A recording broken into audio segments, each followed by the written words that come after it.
ẹgbẹ́ kan tó ń jà fún ẹ̀tọ́ ọmọnìyàn ìyún àwọn ẹgbẹ́ táwọn kan lè pè ní human rights organization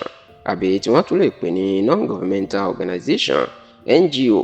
èyàn ẹgbẹ́ tí wọ́n pè ní Human and Environmental Development Agenda HEDA wọ́n mà ti mú ọ̀rọ̀ olórí oko ìpínlẹ̀ Ọ̀yọ́ ìyún gómìnà Ṣèyí Mákindé wọ́n mà ti mú ọ̀rọ̀ ẹ̀ lọ síwájú àjọ tó ń gbógun ti jẹgúdújẹrá àti ìṣòwò ìlú báṣubàṣu lórílẹ̀‐èdè yìí Economic Financial Crime Commission EFCC tí wọ́n sì ti jẹ́ kó dìímọ̀ pé àfi kí àjọ EFCC kàn ṣèwádìí gómìnà Ṣèyí Mákindé dáadáa o kí wọ́n sì fi rí i pé ìdájọ́ òdodo wáyé lórí $30 bílíọ̀nù $30 bílíọ̀nù tí wọ́n ní gómìnà tí wọ́n ní ó ṣe báṣubàṣu láti ọ̀dọ̀ ìjọba àpapọ̀ tó fowó ọ̀hún ránṣẹ́ sí i. Ẹ rántí pé bí ọdún tó ń kọjá ṣe ń parí ní awuyewuye ńlá mà jáde nígbà tí gómìnà ìpínlẹ̀ Èkìtì tẹ́lẹ̀ olóyè Peter Ayọ̀délé Fáyọ̀ṣe tí gbogbo àwọn èèyàn túmọ̀ sí Ọ̀ṣọ̀kùnmọ́lẹ̀ ẹkùn ọkọ̀ òkè tí ó tú àṣírí pé lásìkò tí àdó olóró tó búgbàmù ní agbègbè Bódìjà ní ìlú Ìbàdàn ní ìpínlẹ̀ Ọ̀yọ́ lọ́dún tó kọjá olódìdí $50 bílíọ̀nù ní ààrẹ Bọ́lá Ahmed Tinubu ni ló gbé fún Ṣèyí Mákindé láti fi ran àwọn ará agbègbè Bódìjà tí ìṣẹ̀lẹ̀ náà tó kàn lọ́wọ́ ṣùgbọ́n tí Fáyọ̀ṣe jẹ́ kó dìímọ̀ pé gómìnà Ṣèyí Mákindé kò dúpẹ́ kò sì sọ̀rọ̀ náà síta fáwọn èèyàn pé Tinubu fún òun ní owó rọ̀gùrọ̀gù náà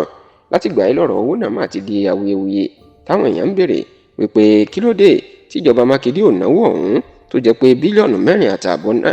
ni ló nánú $50 bílíọ̀nù náà ṣùgbọ́n tí ìjọba Mákindé ti padà fèsì wípé Tinubu ò fáwọn ní $50 bílíọ̀nù ó ní $30 bílíọ̀nù $30 bílíọ̀nù péré ìlú fóun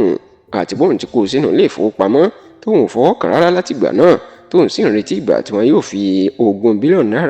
$20 bílíọ̀nù tó kù tí ó fi ránṣẹ́. Ìjọba Mákindé ní àpò ara ìjọba ìpínlẹ̀ Ọ̀yọ́ ní $4.5 bílíọ̀nù $4.5 bílíọ̀nù tí àwọn ná fún àwọn ará agbègbè Bódìjà tí ìṣẹ̀lẹ̀ àdó olóró náà tó kàn. Ṣáò pẹ̀lú bọ́rọ̀ ìbò ṣiṣẹ́ ń jà rìnrìn ẹgbẹ́ Human and Environmental Development Agenda wọ́n ti fi ẹjọ́ sun àjọ EFCC o wọ́n ní lóòótọ́ òfin kò fààyè gba kẹ́gbẹ́ gómìnà tó wà lórí ipò ṣùgbọ́n wọ́n ní ká ṣèwádìí Mákindé sílẹ̀ kí wọ́n sì gbé tó bá ti gbéjọba sílẹ̀ lọ́dún tó ń bọ̀. Ààrẹ ẹgbẹ́ náà Comrade Ọlárẹ̀wájú Sùrájù ni ló fi ọwọ́ ló buwọ́ lu lẹ́tà tí wọ́n mú lọ sí ọ̀dọ̀ àjọ EFCC náà ṣùgbọ́n nígbà tó ń fèsì ìjọba Mákindé nípasẹ̀ agbẹnusọ ìyún kọmíṣánná ọ̀rọ̀ ìròyìn ní ìpínlẹ̀ Ọ̀yọ́ alàgbà Dọ̀tun Oyèládé wọ́n ní ọ̀rọ̀ náà ó ti lọ́wọ́ òṣèlú nù wọ́n láwọn olóṣèlú kan tó fẹ́ gbógun ti Mákindé pàápàá pẹ̀lú ètò ìdìbò ọdún 2027 bó ṣe ń bọ̀ àwọn ló wà nídìí ọ̀rọ̀ ọ̀hún.